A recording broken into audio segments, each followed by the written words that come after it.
Syria collapses. Türkiye knocks Russia off the Middle East map. When a government collapses, the ripple effects rarely remain confined within its borders. Syria, once a cornerstone of stability in the Middle East, has become a stark example of how a nation's fall can redraw the geopolitical map. But what led to this collapse, and how has it reshaped the region? In this video, we delve deep into the shifting alliances, hidden agendas, and the players vying for dominance. Let's explore how Syria's downfall has transformed the balance of power in the Middle East.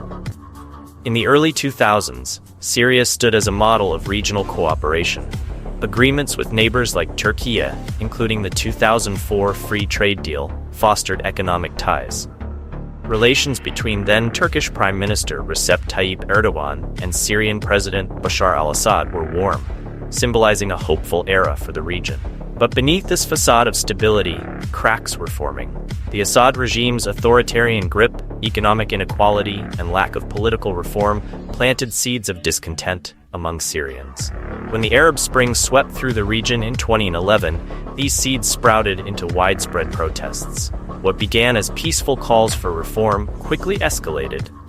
President Assad chose repression over reconciliation, unleashing a brutal crackdown on protesters. This marked the beginning of Syria's descent into chaos. Initially, Türkiye shared the world's hope for a peaceful resolution in Syria. Erdogan personally urged Assad to step down to prevent further bloodshed. But when Assad refused, Türkiye's stance shifted dramatically. By 2012, Ankara began supporting Syrian opposition forces, including groups like the Syrian National Army and Hayat Tahrir al-Sham. Türkiye's motives weren't solely humanitarian. A destabilized Syria posed both risks and opportunities. The Kurdish People's Protection Units, YPG, linked to the Kurdistan Workers' Party PKK, a designated terrorist group in Türkiye, had gained significant ground in northern Syria. For Ankara, suppressing Kurdish autonomy was as critical as toppling Assad. As the Syrian conflict intensified, global powers entered the fray. Russia, seeing an opportunity to cement its influence in the Middle East, launched a full-scale military intervention in 2015. Iran, too, doubled down on its support for Assad, sending Revolutionary Guards and Hezbollah fighters to the battlefield. Together, they turned the tide in Assad's favor, reclaiming key cities like Aleppo and Damascus. For Türkiye, this was a significant setback. Russian airstrikes targeted Turkish-backed rebels, complicating Ankara's plans. Yet, Erdogan demonstrated remarkable adaptability. Despite supporting opposing sides, Türkiye engaged with Russia and Iran through the Astana process, a series of negotiations aimed at de-escalating the conflict. This pragmatic approach allowed Ankara to retain its foothold in northern Syria. Fast forward to late 2023, when a coalition of Turkish-backed rebel forces made their final push toward Damascus. December 8th marked a historic turning point as Assad's regime fell. While this victory was celebrated by opposition forces, it unleashed a new wave of uncertainty. Without a central government, Syria risked becoming a gray zone, dominated by competing factions.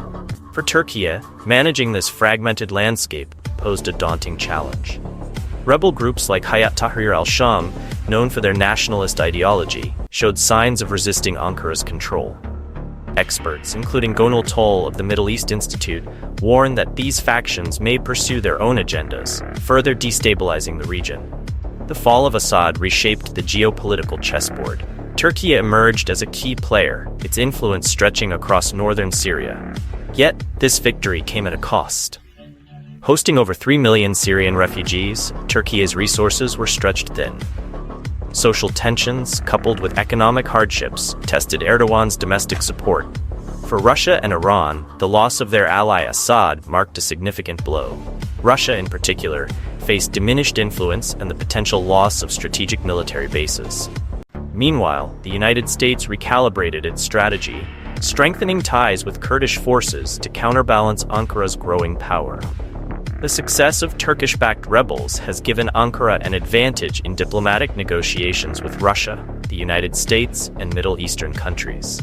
As for Russia, analysts say it appears to be turning to diplomacy to try to salvage its footprint in Syria by striking a deal with the new Syrian government to retain the Tartus naval base and the Maymim air base, where Putin gave his victory speech in 2017. To do this, Russia's best hope may be to negotiate through Turkey, which backs some rebel groups. With the West, Türkiye skillfully exploits its role as a bridge between NATO and the Middle East to strengthen its strategic position. In addition, the chaos in Syria has opened up an opportunity for Turkey to reshape vital energy routes. Previously, oil and gas routes from the Middle East to Europe had to bypass many unstable regions. With control of Syria, Turkey could establish direct shipping routes from Qatar or Iraq through Syria to Europe, saving costs and time.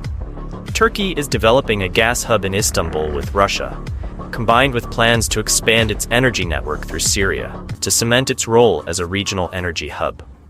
Success in Syria is not only a military victory, but also a major step forward in projecting the image of a strong, confident Türkiye, ready to shape the future of the region.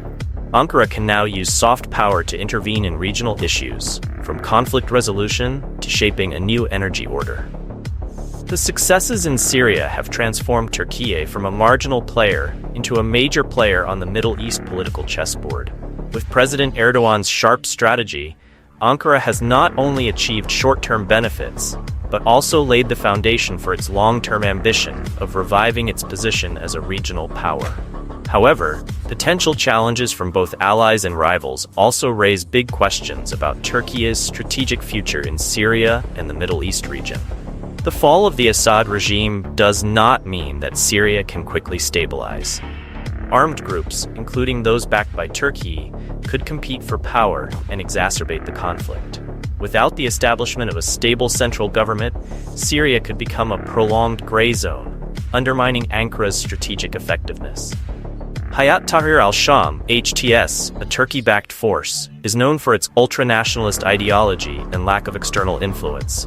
HTS could act independently, rejecting Ankara's control and leading to regional power struggles. Gonul Tol, an expert at the Middle East Institute, warned that an organization like HTS is not fit to run Syria in the long term, and could even turn against Turkey. Maintaining influence in Syria requires significant economic and military resources. Given Turkey's struggling economy, these costs could put a huge strain on the national budget. President Erdogan's intervention in Syria has drawn criticism from the domestic opposition, especially as internal problems such as inflation and unemployment remain unresolved. A defeat in Syria could undermine Erdogan's credibility, especially in future elections. Russia and Iran, Assad's two major allies, find it difficult to accept a long-term Turkish presence in Syria.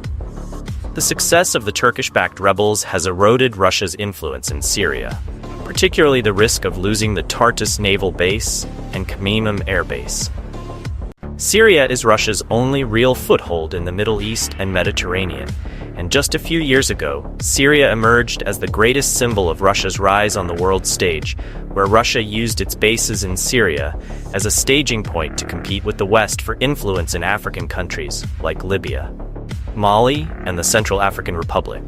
Therefore, Moscow could respond by increasing pressure on Ankara on bilateral issues, including energy supplies and military cooperation. Turkey's growing influence in Syria has not only worried Russia and Iran, but also forced the US and NATO to recalculate their strategies.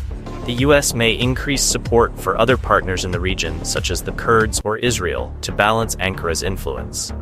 This could lead to indirect confrontations between the parties in Syria. The Syrian civil war serves as a sobering reminder of how fragile the balance of power can be. As regional and global players continue their maneuvers, the Middle East remains a landscape of both opportunity and peril. Can Ankara overcome the current challenges to realize its dream of a modern Ottoman Empire? Or will it be drawn into a cycle of prolonged instability? What do you think lies ahead for Syria and the region? Share your thoughts in the comments below. And don't forget to like, subscribe, and turn on notifications for more in-depth geopolitical analyses.